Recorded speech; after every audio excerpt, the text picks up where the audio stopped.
Jones, who is the other assistant director of special education. I primarily support mainly high schools in our alternative learning site, and Beth has our elementary and also helps out with early childhood. One of the things I do want to ask is that if you all have any questions that are pertaining to your students specifically, just to kind of hold off on that, just so that way we aren't sharing any personal information. And you'll also find at the end of our presentation, myself, as well as Beth's contact information will be available to you all. And we'll also make the slide presentation available. And Beth will also be manning the chat for questions. So I'll get us started.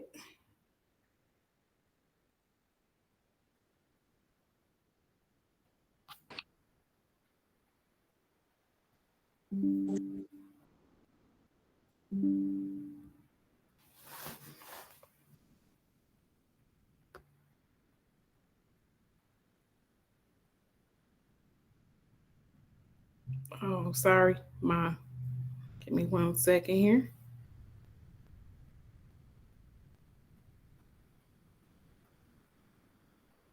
There we go. Okay. So our presentation is Special Education Explained.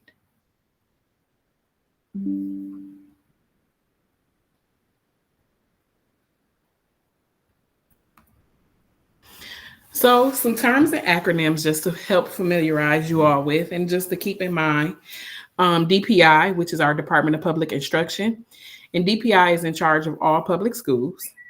FAPE, which is Free and Appropriate Public Education, which pertains to our special education students. IEP, Individualized Education Program. My apologies.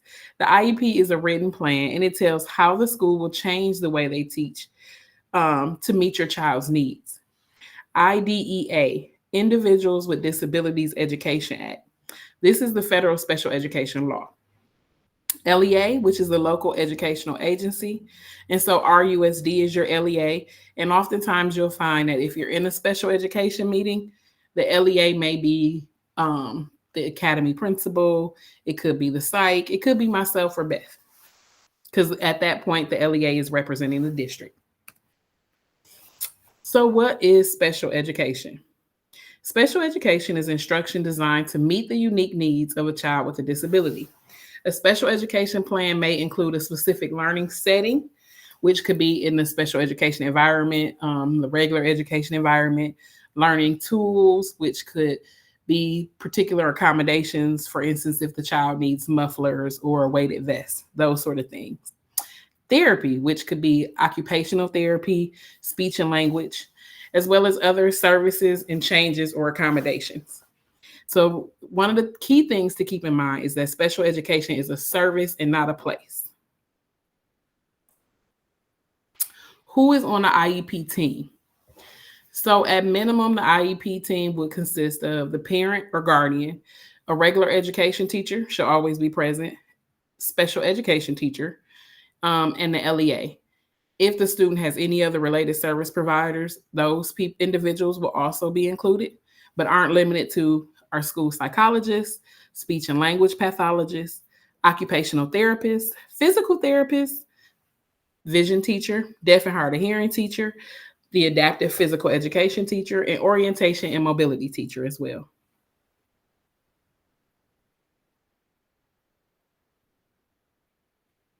So what is an evaluation for special education? An evaluation is a process team participants engage in to determine if a student meets eligibility for educational disability. Team members gather background information and current data specifically in the area of concern to determine if a child has a disability and needs specialized instruction and support. So typically the evaluation could be an initial, or if it's a student that's already in special education programming, then it would be a reevaluation. And those typically occur every 3 years. So one of the questions that we were previously posed with, what do I do if I think my child has a disability? You would like to connect with the school staff and work with them to identify what interventions are in place to support your student. And if the interventions are unsuccessful, or you continue to have concerns, you can request an evaluation for special education in writing. And at that point, that will start the initial process. So, the evaluation process. The first piece in the evaluation process, as I previously mentioned, was that referral. A referral must be written and include why the referral is being made. So with that, you may want to be able to speak to some of the concerns that you or the teacher may have in regards to the student's specific learning style or needs. The second component of that would be the determination of assessments. So once a referral is received, the team will conduct a review of records and current information to determine what, if any, assessment items are needed. So they'll discuss based on what those what the referral mentioned and what those needs may look like. They will determine which assessments are needed to complete testing for those specific learning areas. Assessments conducted. If assessments are needed, the guardian consent is obtained and the assessments begin. So once your signature is retrieved for an evaluation, that begins the timeline and allows for our team to start their testing. Evaluation meeting. That is the qualification meeting, which uses the information gathered to determine if the child has an impairment and need for special education services as outlined in the state criteria. So typically with that assessments to evaluation piece, once consent is retrieved, that window is typically, it could be up to 60 days before you all meet to go over that information that's been gathered to determine whether or not the student meets criteria for special education. So more on the evaluation meeting. The evaluation meeting is to discuss the findings and determine if a child qualifies for special education as outlined in the state criteria. So one of our other questions posed, can my child qualify for special education and not receive any services? The answer to that question is yes. In some instances, a student may qualify for special education and the team determines that specially designed instruction is not necessary. And at that point, if the team determines only supports are needed for the success of a child, then the discussion around a 504 evaluation will come into place.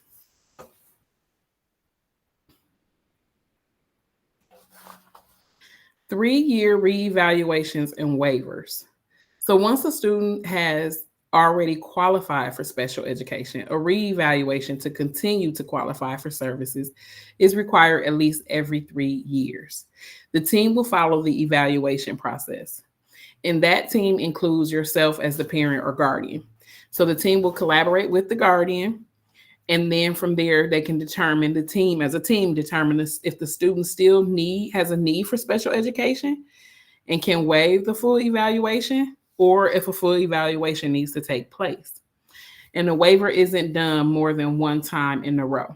So for instance, we may have one evaluation, and 3 years from now, if the team determines that there's still a need for special education and we don't have to do assessments and do a full evaluation, at that point, we can waive that evaluation. But with the next 3 years upon us, the team would need to come back and hold that next evaluation.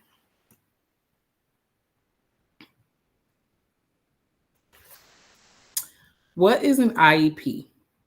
An IEP is an individualized education program, or IEP, and it's a written plan that outlines the educational instruction and support for a student with a disability. The plan is developed, reviewed, and revised by a team, including the guardian. And that's typically at least once a year. So it has to be reviewed annually, but can be reviewed as many times as needed throughout the year. So if you as the guardian find that the team needs to come back to the table if there's concerns of some sort, or even if the special ed teacher wants to bring the team back together, that can be done through an invite and having those conversations to schedule a meeting, IEP meeting. So at that point, it could be go from an annual to a review revised meeting. But again, an annual must be done yearly. So some of the important parts of an IEP. So one of the first pieces when you come into an IEP is what's called the present levels. This area outlines your students' performance, which includes strengths, some of the things that they may be working on, some of the things that they may struggle with and may need to continue to work on. Um, Other components of the IEP include annual goals, which outlines the goals that for the life of that IEP that the special education teacher will be working on with that student. Um, Another component is the special education services and related services. So your special education services, depending upon the student's disability, could be, and not limited to, it could be reading or math or speech and language. And those related services could be occupational therapy, for instance. Another component of the IEP is the start date, amount, frequency, location, and duration of IEP services. So that would be your start date will be when that IEP takes place and those services are implemented. The amount could be, let's say, for instance, your student gets reading services and that amount could be 20 minutes, whereas the frequency could be 20 minutes twice a day. That location could be the special education classroom or the regular education classroom, and the duration of those IEP services, which would be your end date. It also includes services your child needs to succeed in regular education, which could be those accommodations, whether it's a graphic organizer, small environment for testing, those sort of things. That's also outlined within the IEP. Supports that teachers need to teach your child. Again, that could be, like I said, your graphic organizer, calculator, amongst other things. Another component would be the amount of time your child will not be in regular classes and not learn the general education curriculum. So that would outline and note how often your child is removed from the regular education environment to receive those special education services and what type of special education services. For children 14 and over, planning for life after high school. So some of you may be familiar, if you have older children, with what's called the PTP, which goes over those post-transitional plan, which kind of outlines the students' courses that they'll take throughout high school, what that may look like, and some of the other things that they're going to work on during the life of that PTP. Another thing that's outlined in the IEP is how the school will measure progress on the IEP goals. So your students' IEP goals will include a baseline, which outlines where your student is currently performing in regards to that goal, and a level of attainment, which outlines where we would like to get your student to be able to perform as it pertains to that goal by the end of the life of that IEP. And another piece is when the school will tell you about your child's progress on the IEP goals. So that'll note how frequently you will get progress reports on those IEP goals. So what is my role as the parent or guardian? You are a key part in your child's success and a critical member of the team. Collaborating with the team and advocating for your child's needs are important and assist in ensuring your participation in the decision-making process. By all means, you know your student better than anybody else. And my apologies for my dog in the background. Procedural safeguards and legal rights. The individuals, yes. Ms. Jimenez, would you mind throwing your question in the chat for the Q&A towards the end? I have a question. I got all of his IEP papers. Will he be eligible for disability for disability? I'm sorry, when you said would he be asked for? Will he be eligible for Social Security? That piece, if you wouldn't mind. So Beth is going to record that question for us so we can come to it at the end of the presentation. Okay.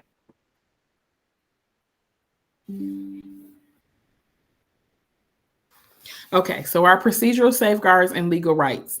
The individuals with Disabilities Education Act, which is IDEA, the federal law concerning the education of students with disabilities, requires schools to provide parents of a child with a disability with a notice containing a full explanation of the procedural safeguards available under the IDEA, which is the Individuals with Disabilities Education Act, and the U.S. Department of Education regulations.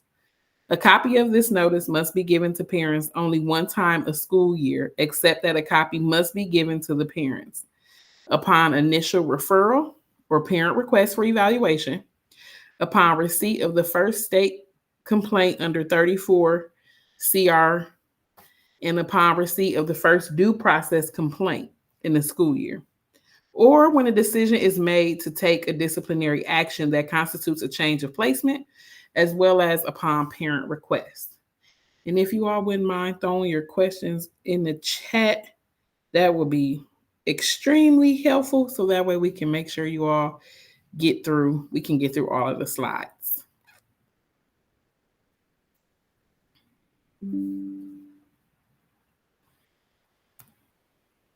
So dispute resolution options. We want to work with you. So please contact your child's school or the district office. Guardians may also request the IEP facilitation, mediation, due process hearing, or file an IDEA state complaint.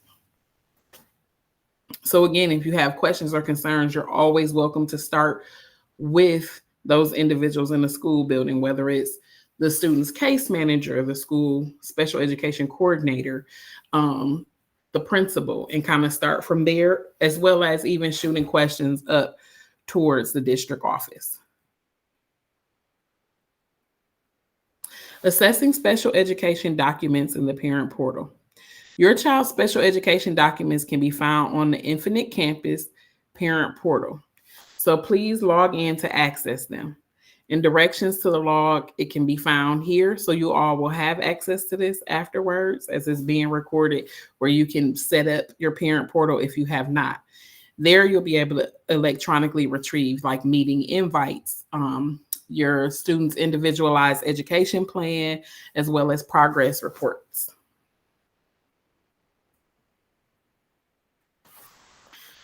RUSD Special Education Programming. The IEP team will discuss and determine services provided to each individual student based on evaluation results and the child's individual needs. So that is where special education it's technically special because that IEP is written to meet that specific student's needs.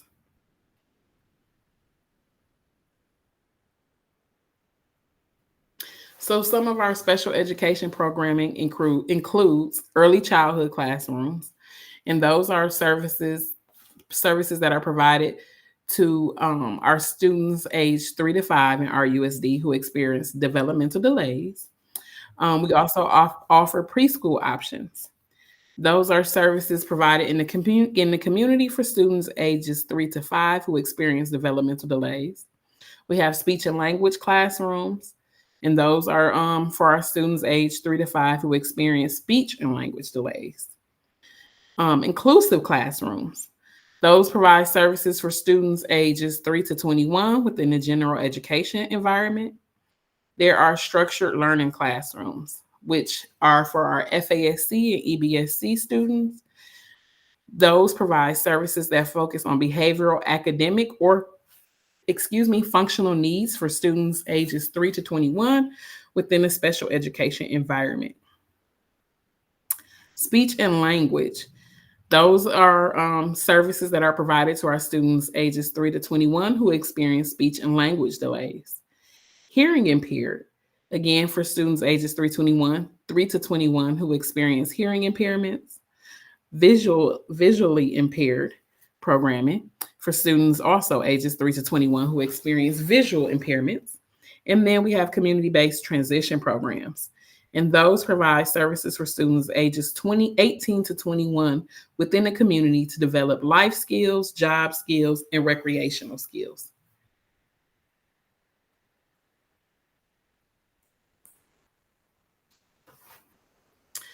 RUSD Special Education Programming. So other services are that Other services include occupational therapy, so OT, which focuses on fine motor and sensory skills, physical therapy, large motor skills, specially designed physical education, so adaptive physical education for students who may have some mobility issues, orientation and mobility for students with visual impairments, audiology for hearing, educational interpreter also for hearing, psychological services, school health services or school nurse, social worker services, assistive technology, and transportation.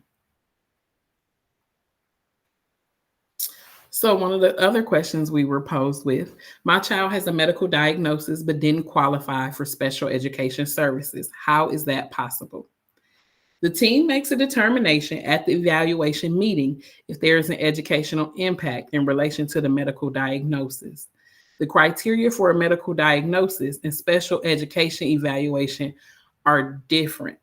So there may be, and there is a difference between an educational diagnosis and a medical diagnosis. So that's something to keep in mind. My child is transitioning out of birth to 3 services. How can I connect with RUSD therapy services? Birth to 3 works with families and RUSD to aid in the referral process. Once a referral is requested, the evaluation process will be followed.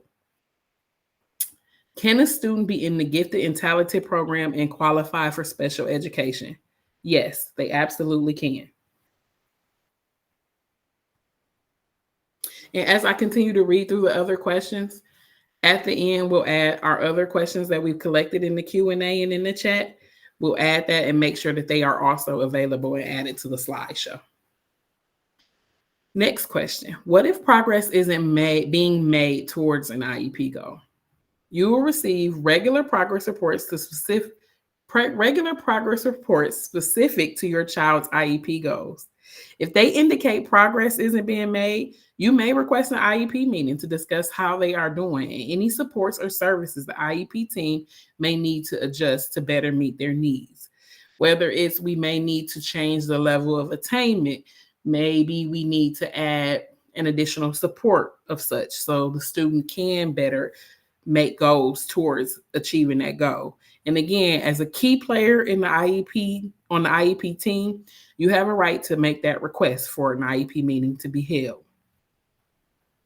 How can I get more adult support for my child during the day? A primary focus is building independent skills for students, but we also understand some students need adult support throughout the day for various reasons. We don't take that decision lightly as there can be negative impacts on the student. The team will rely on the interventions tried and the data collected during those interventions to make a determination on when, why, and how a student may need adult support throughout their day. This could entail meaning that data is collected and the team comes back to the table and holds a meeting to discuss that data that was collected to determine what that adult support may look like. So some additional resources that'll be available to you. So the links that you'll be able to access from this PowerPoint include our special education family resource site, our special education in plain language, as well as an introduction to special education and the procedural safeguards and life rights. And again, you all are welcome to contact us with anything that's pressing, so that way you aren't sharing personal information in regards to your student. And you're welcome to email or call any one of us. So again, Dara Atandari is our Deputy Chief of Special Education.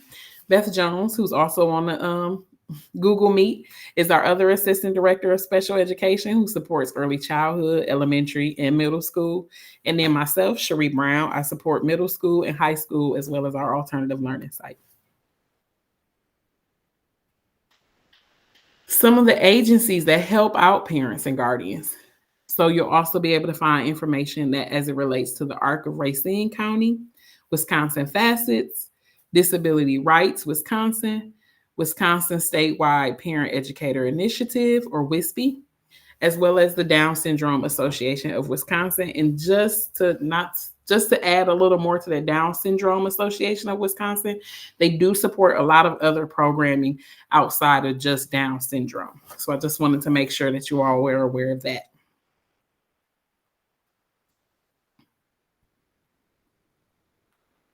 And that would conclude our presentation.